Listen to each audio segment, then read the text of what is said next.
by Hamas. We're pursuing every avenue to bring their loved ones home. As president, there is no higher priority for me than the safety of Americans held hostage. The terrorist group Hamas unleashed pure, unadulterated evil in the world. But sadly, the Jewish people know perhaps better than anyone that there is no limit to the depravity of people when they want to inflict pain on others. In Israel, I saw people who are strong, determined, resilient, and also angry, in shock and in deep, deep pain. I also spoke with President Abbas, the Palestinian Authority, and reiterated that the United States remains committed to the Palestinian people's right to dignity and to self-determination. The actions of Hamas terrorists don't take that right away. Like so many other, I'm heartbroken by the tragic loss of Palestinian life, including the explosion at the hospital in Gaza, which was not done by the Israelis. We mourn every innocent life lost. We can't ignore the humanity of innocent Palestinians who only want to live in peace and have an opportunity. You know, the assault on Israel echoes nearly 20 months of war, tragedy, and brutality inflicted on the people of Ukraine, people that were very badly hurt since Putin launched his all-out invasion. We've not forgotten the mass graves, the bodies found bearing signs of torture, rape used as a weapon by the Russians, and thousands of Ukrainian children forcibly taken into Russia, stolen from their parents. It's sick. Hamas and Putin represent different threats, but they share this in common. They both want to completely annihilate a neighboring democracy, completely annihilate it. Hamas' stated purpose for existing is the destruction of the state of Israel and the murder of Jewish people. Hamas does not represent the Palestinian people. Hamas uses Palestinian civilians as human shields, and innocent Palestinian families are suffering greatly because of them. Meanwhile, Putin denies Ukraine has or ever had real statehood. He claims the Soviet Union created Ukraine. And just 2 weeks ago, he told the world that if the United States and our allies withdraw, and if the United States withdraw, our allies will as well, military support for Ukraine would have, quote, a week left to live, but we're not withdrawing. I know these conflicts can seem far away, and it's natural to ask, why does this matter to America? So let me share with you why making sure Israel and Ukraine succeed is vital for America's national security. You know, history has taught us that when terrorists don't pay a price for their terror, when dictators don't pay a price for their aggression, they cause more chaos and death and more destruction. They keep going, and the cost and the threats to America and the world keep rising. So if we don't stop Putin's appetite for power and control in Ukraine, he won't limit himself just to Ukraine. Putin's already threatened to remind, quote, remind Poland that their Western land was a gift from Russia. One of his top advisors, a former president of Russia, has called Estonia, Latvia, and Lithuania Russia's Baltic provinces. These are all NATO allies. For 75 years, NATO has kept peace in Europe and has been the cornerstone of American security.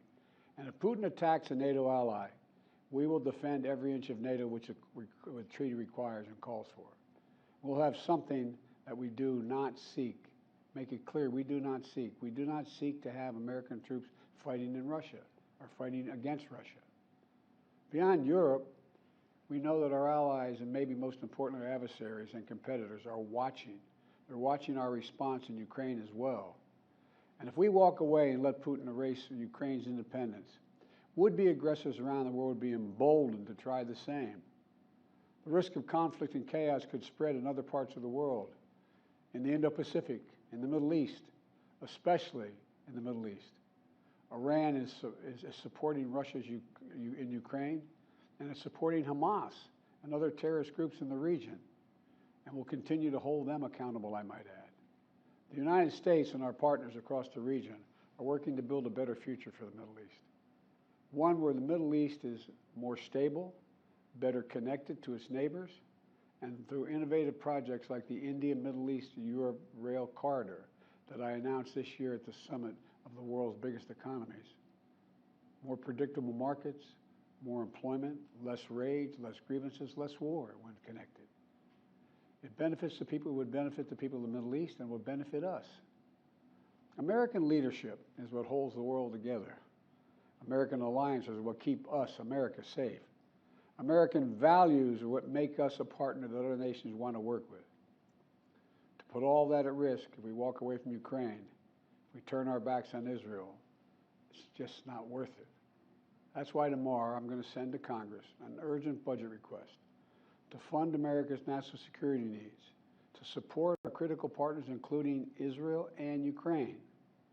It's a smart investment that's going to pay dividends for American security for generations. Help us keep American troops out of harm's way. Help us build a world that is safer, more peaceful, more prosperous for our children and grandchildren. In Israel, we must make sure that they have what they need to protect their people today and always. The security package I'm sending to Congress and asking Congress to do is an unprecedented commitment to Israel's security that will sharpen Israel's qualitative military edge, which we've committed to, the qualitative military edge. We're going to make sure Iron Dome continues to guard the skies over Israel. We're going to make sure other hostile actors in the region know that Israel is stronger than ever and prevent this conflict from spreading. Look, at the same time, President Netanyahu and I discussed again yesterday the critical need for Israel to operate by the laws of war. That means protecting civilians in combat as best as they can. The people of Gaza urgently need food, water, and medicine. Yesterday, in discussions with the leaders of Israel and Egypt, I secured an agreement for the first shipment of humanitarian assistance from the United Nations to Palestinian civilians in Gaza. If Hamas does not divert or steal these shipments, we're going to provide an opening for sustained delivery of life-saving humanitarian assistance for the Palestinians. As I said in Israel, as hard as it is, we cannot give up on peace. We cannot give up on a two-state solution. Israel and Palestinians equally deserve to live in safety, dignity, and peace. You know, and here at home, we have to be honest with ourselves. In recent years, too much hate has given too much oxygen, fueling racism, the rise of anti-Semitism, and Islamic phobia, right here in America. It's also intensified in the wake of recent events that led to the horrific threats and attacks that both shock us and break our hearts. On October 7th, terror attacks have triggered deep scars and terrible memories in the Jewish community. Today, Jewish families worried about being targeted in school, wearing symbols of their faith walking down the street, or going out about their daily lives. You know, I know many of you in the Muslim American community, the Arab American community, the Palestinian American community, and so many others are outraged and hurting, saying to yourselves, here we go again with Islamophobia and distrust we saw after 9/11. Just last week, a mother was brutally stabbed. A little boy, here in the United States, a little boy who just turned 6 years old was murdered in their home outside of Chicago. His name was Wadiha, a proud American, a proud Palestinian American family. We can't stand by and stand silent when this happens. We must, without equivocation, denounce anti-Semitism. We must also, without equivocation, denounce Islamophobia. And to all you hurting, those of you hurting, I want you to know I see you. You belong. And I want to say this to you. You're all America. You're all America. This is in a moment, you know, in moments like these, when fear and suspicion, anger and rage run hard, that we have to work harder than ever to hold on to the values that make us who we are. We're a nation of religious freedom, freedom of expression. We all have a right to debate and disagree without fear of being targeted in schools or workplaces or in our communities. We must renounce violence and vitriol. See each other not as enemies, but as fellow Americans. When I was in Israel yesterday, I said that when America experienced the hell of 9/11, we felt enraged as well. While we sought and got justice, we made mistakes. So I cautioned the government of Israel not to be blinded by rage. And here in America, let us not forget who we are. We reject all forms of hate, whether against Muslims, Jews, or anyone. That's what great nations do. and we are a great nation.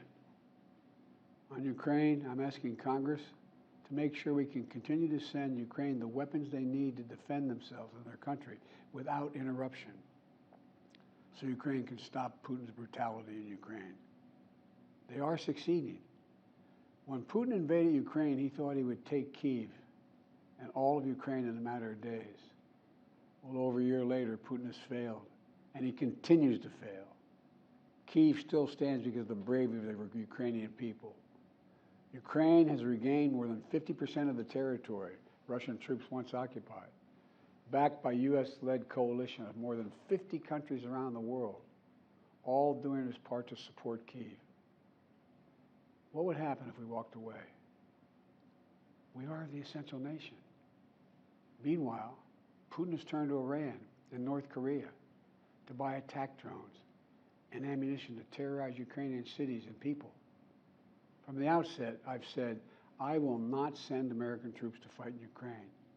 All Ukraine is asking for is help, for the weapons, munitions, the capacity, the capability to push invading Russian forces off their land, and the air defense system to shoot down Russian missiles before they destroy Ukrainian cities. Let me be clear about something. We send Ukrainian equipment sitting in our stockpiles, and when we use the money allocated by Congress, we use it to replenish our own stores, our own stockpiles, with new equipment. Equipment that defends America and is made in America. Patriot missiles for air defense batteries, made in Arizona. Artillery shells manufactured in 12 states across the country, in Pennsylvania, Ohio, Texas, and so much more. You know, just as in World War II, today patriotic American workers are building the arsenal of democracy and serving the cause of freedom. Let me close with this. Earlier this year, I boarded Air Force One for a secret flight to Poland. There I boarded a train with blacked out windows for a 10-hour ride each way to Kyiv, to stand with the people of Ukraine ahead of the one-year anniversary of their brave fight against Putin. I'm told I was the first American to enter a war zone not controlled by the United States military since President Lincoln. With me was just a small group of security personnel and a few advisors.